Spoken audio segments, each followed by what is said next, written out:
Safer sex. Intercourse. Condoms. Sexually transmitted infection. HIV. STI health. HIV. Sexual health. Research. Treatment. Prevention. Condoms. Sexual attraction. Sex education. Sexually transmitted infection. Contraceptive. Sex education. Sexual health Sexual specialist. Sex is an important part of our lives. There's no shame in having sexual contact. It's not possible to avoid 100%. And as a result, most of us have some kind of herpes. If someone was so freaked out that they didn't want to have a conversation about it, I couldn't wear that fear on myself. I couldn't take that on board because I knew how common herpes was. Welcome to the Sydney Sexual Health Centre podcast, where we discuss all things related to sexual health. I'm Tom, and today we're discussing herpes. Herpes is an STI which causes a lot of anxiety.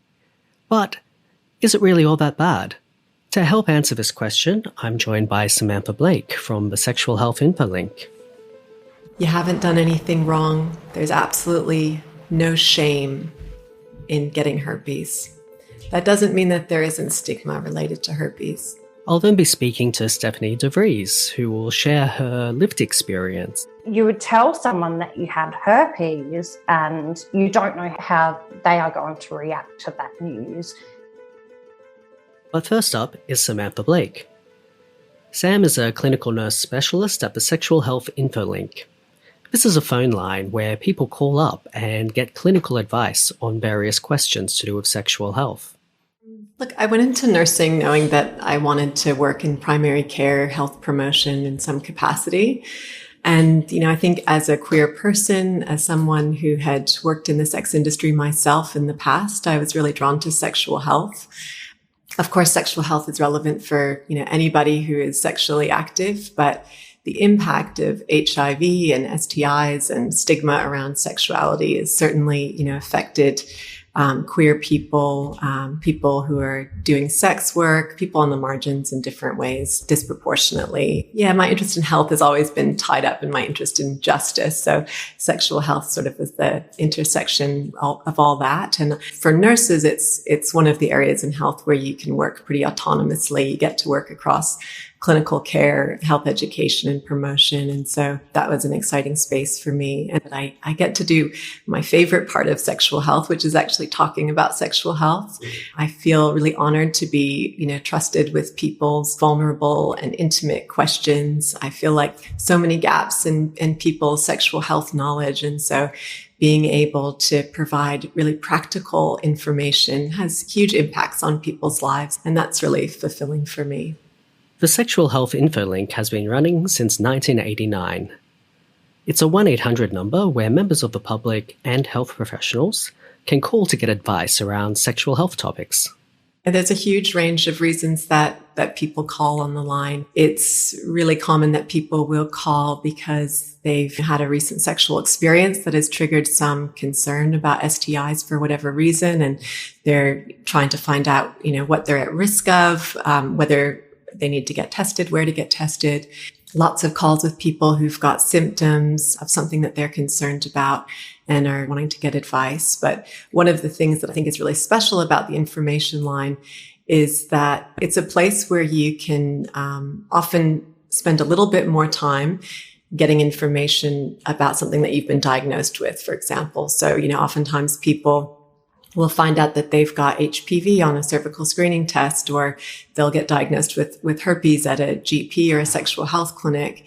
And for various reasons, either because they feel overwhelmed at the time and it's hard to take in the information, or the consultation is a bit rushed and they, aren't provided with a lot of information.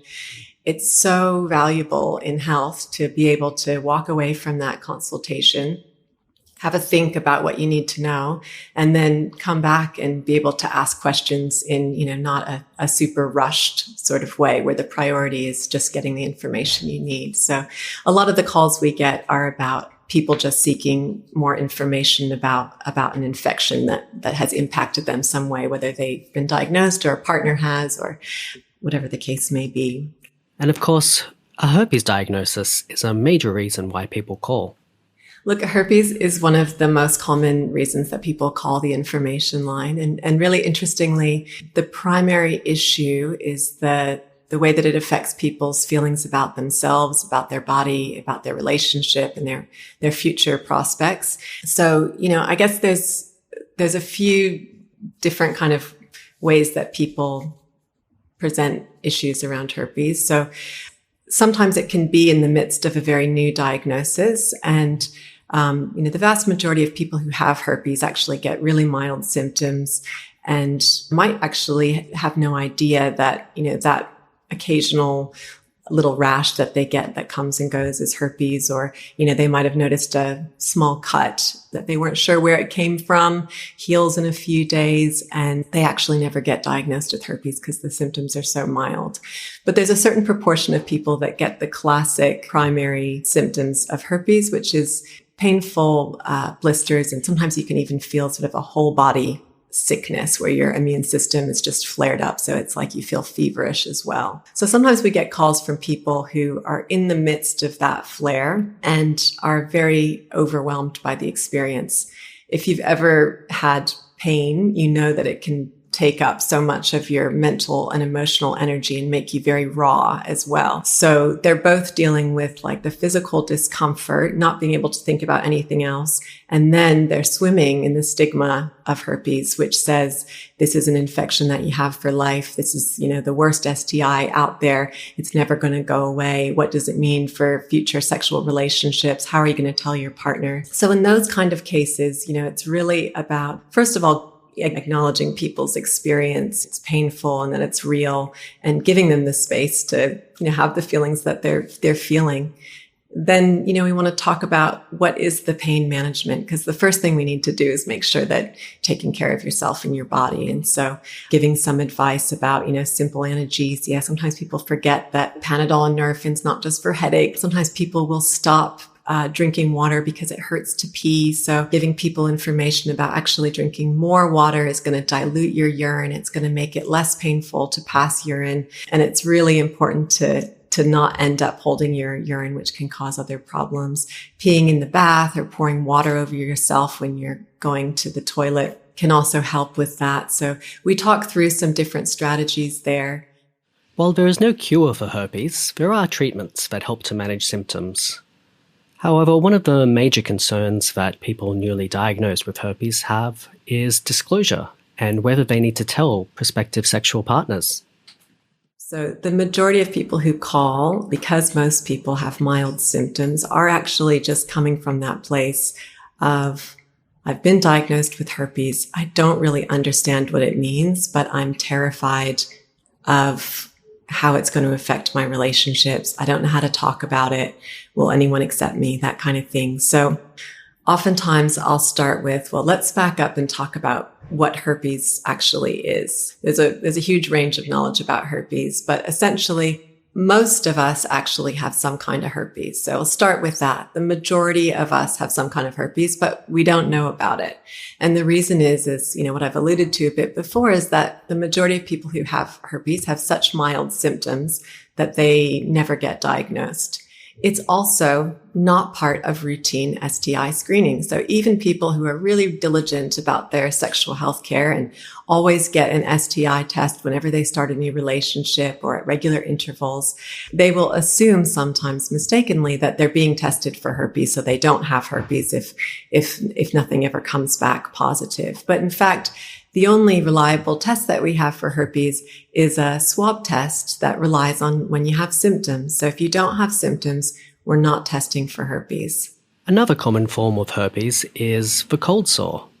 We're all at risk of herpes. There's nothing moral about any STI, but herpes is an infection that can even be passed through non-sexual contact. And even the most diligent among us can still end up with herpes because it's impossible to avoid 100%. While cold sores are a type of herpes, there are actually two strains of the virus. Yeah, so there's two types of herpes type 1 and herpes type 2. Historically, herpes type 1 was the cold sore virus on the mouth, and herpes type 2 is genital herpes. Over time, probably as oral sex has become more commonplace in people's, sexual behaviors, herpes type 1 is now just as common on the genitals as herpes type 2. So when we're talking about genital herpes, it's about half herpes type 1 and half herpes type 2. The mouth still is usually herpes type 1, but because herpes type 1 is either mouth or genitals, about 80% of us have herpes 2. So the vast majority of us. And remember, most people who have it don't know they have it. So when we're talking about cold sores on the mouth, you can have herpes type 1 on the mouth without cold sores as well. So just like genital herpes can be asymptomatic or not cause symptoms, mouth herpes that you got in childhood can also be asymptomatic. So you might have gotten this infection and have had it forever and you have no idea you have it. Genital herpes, the other type is herpes type 2, which is still, it's not as common, but it's still really common. So it's about 1 in 8 people in Australia have herpes type 2. I often say, think about all the people that you work with, all the people in your, social media networks, all the people in your family. 1 in 8 have herpes type 2 as well. So you almost certainly know dozens, if not hundreds of people who have herpes type 2. They might not know that they have it, but that's what the statistics tell us. So this is a really, really common infection. Another common question is how to prevent passing on herpes to sexual partners. If we go back to cold sores, which most people are familiar with, it's the same principles. Like we all know if you get cold sores, avoid kissing someone when the cold sore is present. And the same thing is true for genital herpes. If you have symptoms, the number one thing is to avoid any contact at the time the symptoms are present because you're definitely contagious then. The rest of the time when you don't have symptoms, and this is true for cold sores or genital herpes, you're usually not contagious. But there can be these blips where you have enough viral shedding on the surface of the skin without symptoms that it can be passed on to other people.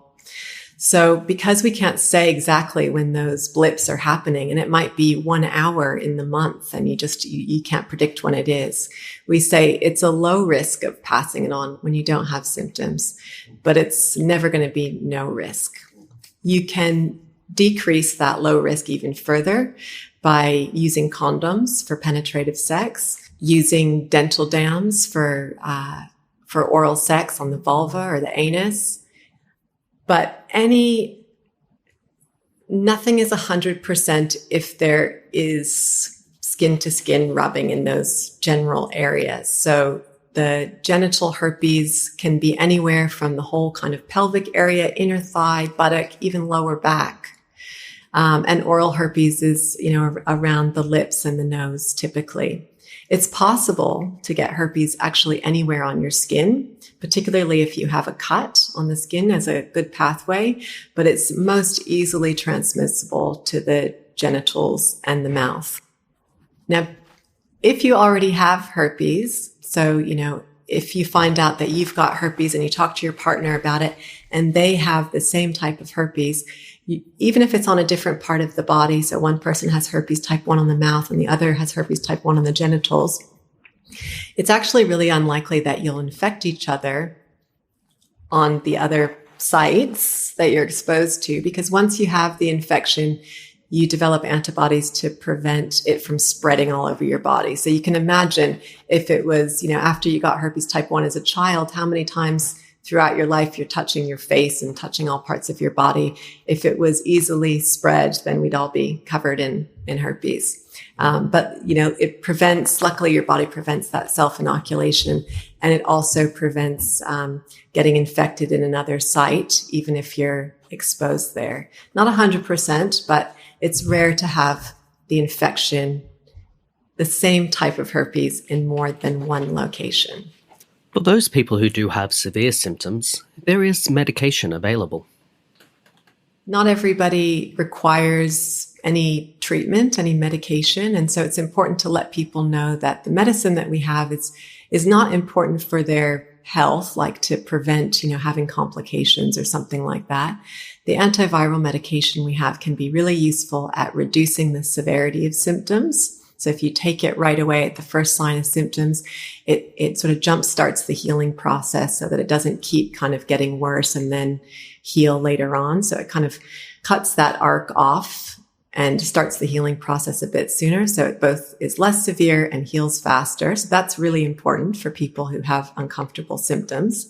But for people who the whole arc only takes 48 hours and, it's not particularly painful, there's no reason that you need to take the medication. I think one of the reassuring things that I want to tell people about herpes when they call as well is that this is really a skin infection. What I mean by that is a lot of the other STIs, we're really rigorous about getting people tested and treated quickly who've been exposed, because you can have chlamydia, for example, without any symptoms, but it can be getting deeper into the reproductive tract and causing problems internally.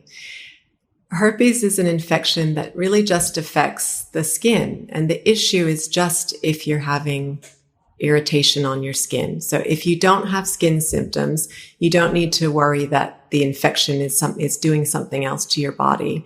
It's not going to affect your fertility. So there's no worries about being able to fall pregnant or get someone pregnant in the future because you have herpes.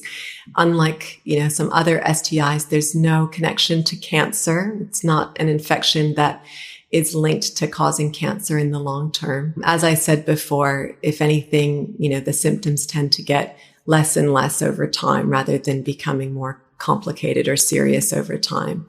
The medication is mostly just about symptom management. So if you're a person in the majority who doesn't have symptoms or who gets mild symptoms, then, there's not even any need for treatment. So for the most part, from a medical perspective, it's considered a really mild, common skin infection. Most of the symptoms are not clinically significant, and if they are, it's usually limited to that first outbreak. Given that herpes are so common and that symptoms reduce over time, it begs the question: is the stigma worse than the disease? Yeah, so I think the stigma makes it really hard to talk about if you get diagnosed. It's not one of those things that people feel comfortable telling their friends and asking questions about. Although I can't tell you, when I became a sexual health nurse, how many people sort of suddenly blurted out, my friends would tell me their experience of being diagnosed with herpes because suddenly I was a safe person to talk about it with. So I suddenly got to know that a lot of my friends knew that they did have herpes. But the other thing is that it's that thing of we don't know what we don't know. So there's a lack of education about herpes. And because it's not part of routine testing, we're not familiar with it as something that you hear about. It's not something that you necessarily know that you have. So the burden ends up falling on that smaller proportion of people who have the classic symptoms and actually get the diagnosis.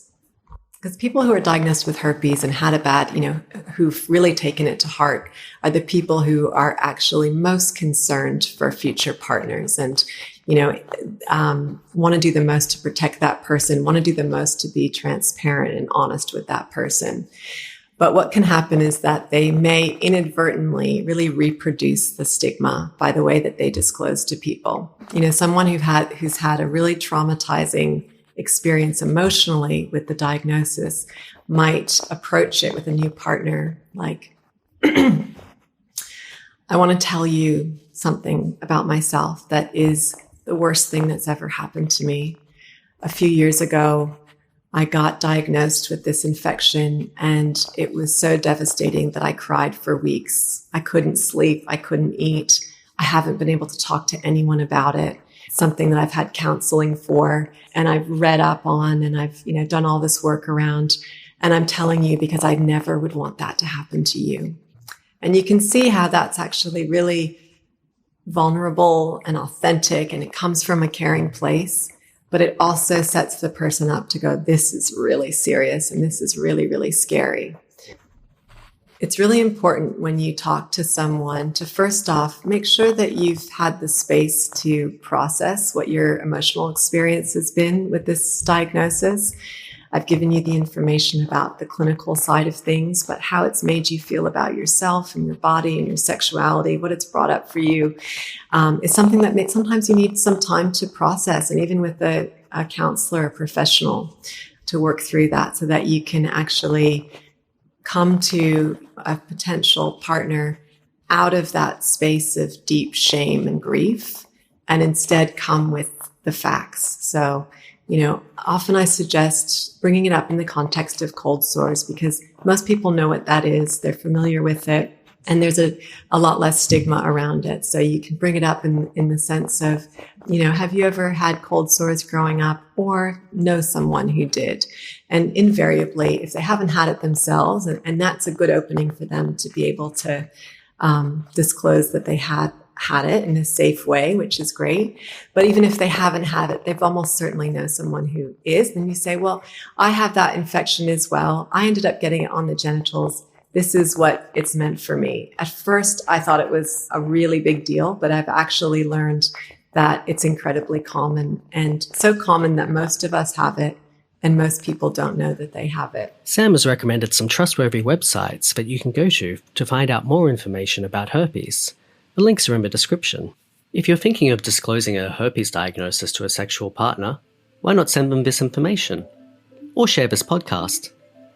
If they're looking for more information, be ready with some references for them, because the one thing I advise everybody, both for yourself and people that you want to disclose to, is don't do a Google search about herpes. It will only lead to misery and panic. There's a lot of bad information online, and even some of the things that are clinically accurate are actually very focused on the worst case scenario and don't give any context. So give you a really false idea of what the typical presentation of herpes is. Next up, I'm speaking to Stephanie de Vries to find out more about her experience of living with herpes and some of the ways that she helps to fight herpes-related stigma. I'm 36 years old. I'm a cisgender pansexual woman in a straight relationship for the last 3 years, and I'm a proud mum of 2 dogs. I grew up in Adelaide till my teenage years, and then have mostly been based on the Central Coast of New South Wales, which is where I am today. So work-wise, I worked in sexual health for about 7 years, and I've just taken a pivot in the last 12 months, and I'm now working in drug and alcohol and hepatitis C as a health promotion officer. Stephanie has been living with herpes for around 15 years, though she only had an official diagnosis around 10 years ago. Yeah, so I did get my diagnosis at a sexual health clinic, and I'm sure that Sam, the nurse that you're talking to, will talk in detail about how that sort of works, because it is a bit complicated about when you can get a diagnosis, which is basically when you do have an outbreak. So I'd been having outbreaks for about 5 years before I got my first diagnosis. Generally, my outbreaks happen all over my bum, and sometimes sort of more around towards the labia, so it can spread and move around a little bit. And I was getting these blisters, and I just thought that I must have had a bad spider bite for a long time. I actually had no idea that I had herpes. I just would come up and then it would go away. So the first time I remember having my first outbreak was I was actually on a tanning bed back in the day when solariums weren't illegal. And the UV caused me to have this huge outbreak on my bum, and I just had no idea what it was. So I was just at a sexual health clinic having a standard checkup, and I was actually having an outbreak at the time, and I'd flagged it. I need to ask about this. And the nurse said, sure, we'll just do a swab, took a swab off the blisters that were on my bum cheek. And then I got the result that I had genital herpes, or HSV type 2. So the nurse at the clinic was really fabulous. They gave me lots of great resources, and we were able to have a conversation there and then about it. So it sort of set me on the right path for, living, I guess, with the diagnosis down the track. Often when people are first diagnosed with herpes, the first question that comes into their mind is who they might have acquired it from. I asked Stephanie if there was a particular occasion she could think of where she might have come into contact with it. That's such a great question. Like I said, I was totally oblivious to the fact that I had herpes for so many years because I don't know why, but I had told myself some sort of story that I have some weird spider bite and I was ignorant, I wasn't working in sexual health at the time, didn't have access to all the resources. And so I was surprised when I learnt that I had genital herpes, even though I'd lived with it already for so long. So I couldn't really, pinpoint a place or a time, because then when I think back to where I was in my sexual career back then, I'd only dated, I'd only had sex with a handful of people at that stage when I had my first outbreak. So there was not really any telling, and I now having conversations with other people, because for a while I was quite outspoken on my social media about it, really just trying to normalise having herpes for people. But they'll say, I think that my partner gave me herpes, or I would see when I was moderating on the Play Safe online discussion forum that people would say, they must have cheated or something's happened. And I'm sure Sam will go into this as well, but you can't pinpoint because herpes can be in your system for a long time before you actually have a breakout. So it could be from a sexual encounter really a decade previously or something, and you're not going to know where that source of transmission was. So I really have absolutely no idea how I got herpes. All I know is that I have it, and I just have to manage that to, make sure that it's not interfering with my life and not interfering with my self-esteem. And so I have no idea. And could I have then transmitted it to other people? Like, definitely, before I had a diagnosis, before I knew what steps to take as well too. But there isn't any hard and fast way, I don't think, to know where or who or how, unless a person that you're having sex with is, has herpes and knows that they have the diagnosis. So really difficult to sort of navigate that. I guess it was different for me being a single person at the time and not really having that worry about a partner or any of those sort of question marks. But I can imagine that in monogamous relationships, if someone has a herpes outbreak 5 years into a relationship and their partner doesn't have herpes or doesn't know that they have herpes, then maybe that could cause some friction when in fact you shouldn't be pointing the finger, because there actually is no way to tell. There can be some lifestyle adjustments that help to reduce the severity or frequency of outbreaks. And I know if I'm setting myself up for an outbreak, if that makes sense, in that I have maybe gone to a few social events or pulled a few late nighters and things like that, and I can feel myself getting run down. So generally being run down is where I would normally have an outbreak, and then also the UV. So if I do decide to, garden outside in my bikini, I am putting myself at risk of potentially having an outbreak as well too. So it's just sort of keeping that in the back of my mind to try and not have an outbreak, because the outbreaks, unfortunately, I'm one of the people whose outbreaks don't get less as I age. I generally have the same severity of outbreaks. I think the biggest impact is actually the physical symptoms that I have from my herpes diagnosis. And I found that being open and transparent about my diagnosis, that a lot of people experience the same physical symptoms. So like I said earlier, my outbreaks of consistently of the same sort of size.